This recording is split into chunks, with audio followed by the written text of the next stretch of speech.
जनक और महारानी सुनैना, भरे नयन मुख आवे न बैना।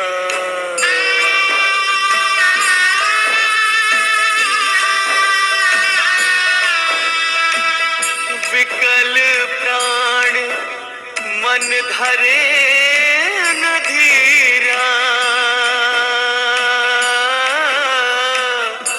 को न जाने जनक की पीरा, को न जाने जनक की पीरा।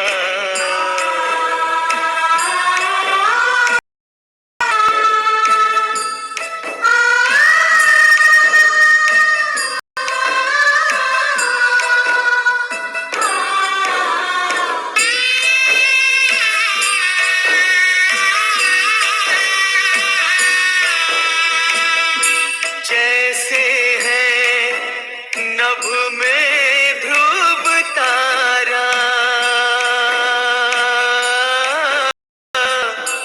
अचल हो सिय सौभाग्य तुम्हारा, अचल हो सिय सौभाग्य तुम्हारा।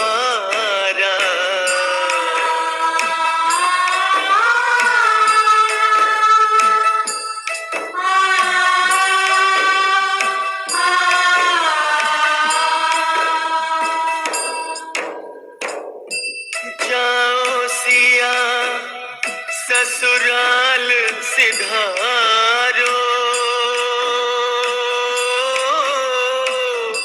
पुष्प खिले जहाँ तुम पगधारो। ससुर सास पितु मात समाना,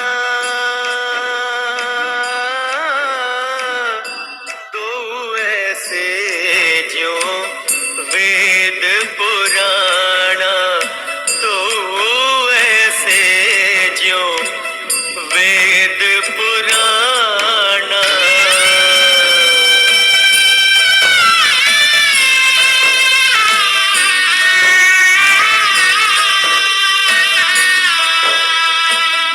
मुड़ मुड़ भवन निहारत सीता, एहि आंगन मम बचपन बीता।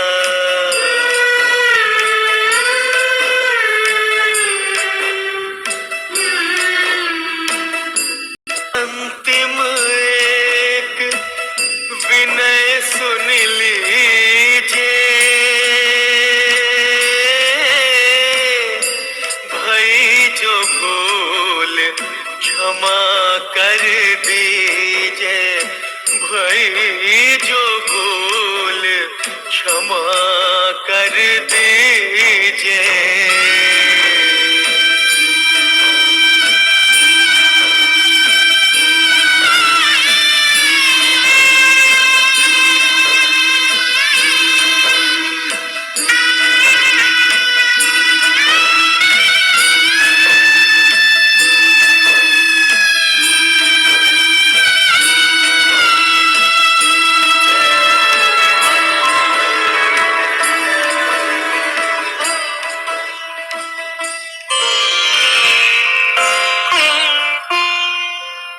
भाई माँ,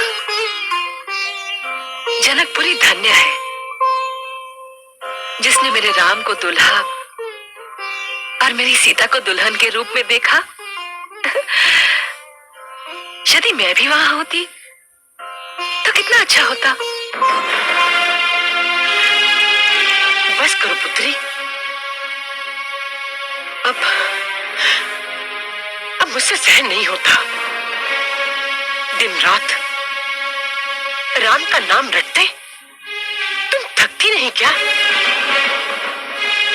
केवल राम ही वधु लेकर नहीं आ रहे। मेरा पुत्र भी मांडवी को लेकर आ रहा है। अब तुम्हें केवल मांडवी के बारे में सोचना चाहिए। ढाई माँ, न जाने क्यों आपको मेरे पुत्र राम की तनिक भी चर्चा अच्छी नहीं लगती।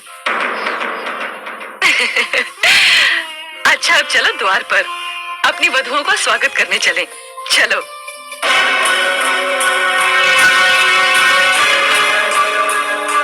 बड़ी भोली है तू पुत्री। अपने कौतूहल में ये भी भूल गई कि कौशल्या पुटरानी है और परंपरा के अनुसार पुत्र वधुओं का स्वागत करने का अधिकार केवल उसे है, तुझे नहीं।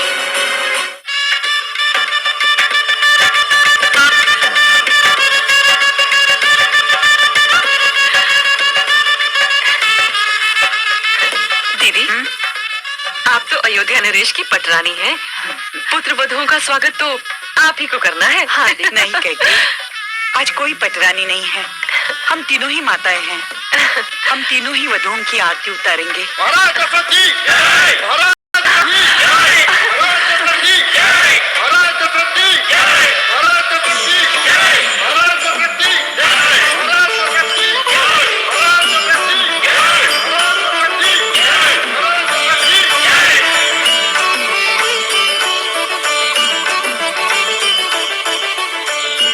आपके पुत्र वधु ये जनक नंदिनी सीता।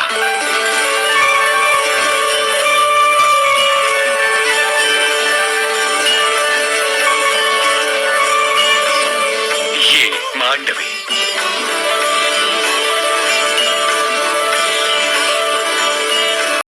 ये उर्मिला और ये श्रुति की।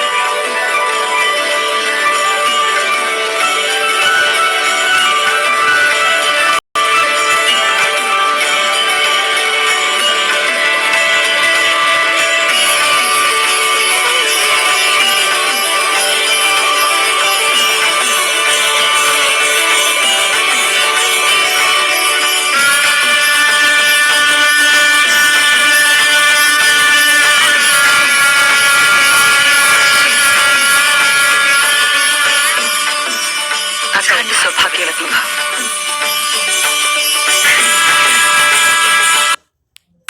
चलो।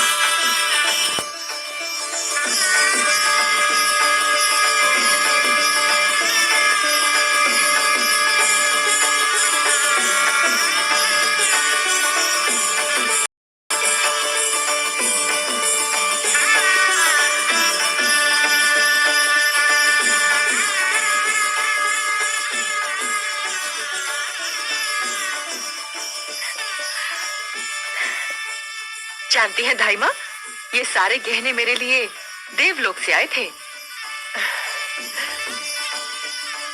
देवलोक से? हाँ, जब महाराज से मेरा विवाह हुआ था तो उसमें देवराज इंद्र भी सम्मिलित हुए थे। क्योंकि महाराज दशरथ ने देवासुर संग्राम में असुरों को पराजित किया था, देवराज ये समस्त आभूषण देवताओं की ओर से उपहार के रूप में लाए थे। बहुत सजेंगे ये गहने मेरे पुत्र वधु पर। धाई माँ, मैंने निर्णय किया है, ये सारे आभूषण मैं अपनी पुत्री सीता को भेंट कर दूंगी। बावली हो गई है क्या? क्यों? तुमने राम के स्नेह में सदा अपने पुत्र भरत के साथ अन्याय किया है। चलो, वो तुम्हारा पुत्र है, किंतु मांडवी तुम्हारी पुत्री नहीं, वो किसी और की पुत्री है। वो तुम्हारी पुत्र वधू है। मैं मांडवी के साथ तुम्हें ये अन्याय नहीं करने दूंगी। नहीं, मैं तुम्हें ये कहने सीता को नहीं देने दूंगी। इन पर मेरी पुत्र वधू मांडवी का अधिकार है। जरा सोचो, तुम ये क्या करने जा रही हो? राम के स्नेह ने तुमसे सोचने समझने की शक्ति भी छीन ली है क्या? आप कुछ भी कहिए ढाई माँ, पर ये चूड़ामणि तो मैं अपनी पुत्री सीता को ही दूंगी। ये तो उसी पर सजेगी। यदि मांडवी ने बुरा माना तो? ऐसा कदापि नहीं हो सकता। वो तो सीता की बहन है। महारानी कौशल्या, महारानी सुमित्रा और मैं बहनें नहीं थी, पर बहनें बनकर रही। सीता, उर्मिला, श्रुति, कीर्ति और मानवी तो बहनें हैं। उनमें तो अपार स्नेह होगा। ढाई माँ, आप ना निरी मूर्ख हैं।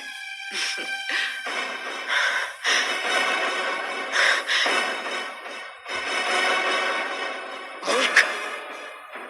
मैं मूर्ख? अरे बावली, मूर्खता तो तू कर रही है, तू कर रही है।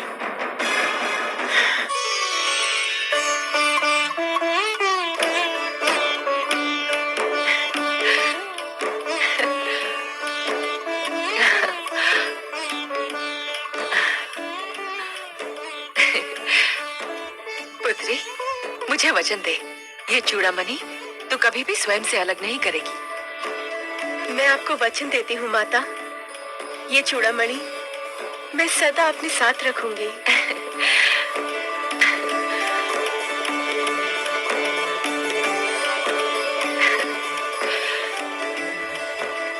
पुत्री मांडवी, ये आभूषण जो मैं तुझे दे रही हूँ, ये उतने श्रेष्ठ नहीं है। आप जो मुझे अपना स्नेह दे रही हैं, वो पुत्रवधू के लिए श्रेष्ठतम आभूषण है। और सीता दीदी, वो तो हमारा आदर्श है। विवाह से पहले उनके पास जितने भी गहने थे, उन्होंने हम तीनों बहनों में बांट दिए। वही इतने अधिक हैं कि हमें और आभूषणों की आवश्यकता ही नहीं। धन्य हो पुत्री मांडवी। आज मुझे विश्वास हो गया कि इस परिवार की एकता कभी भंग नहीं हो सकती। तुमने जो कहा वही भावना सबको जोड़ने वाली है। पहले इस राजभवन में केवल हम तीनों मिलकर रहते थे, अब हम सब मिलकर रहेंगे।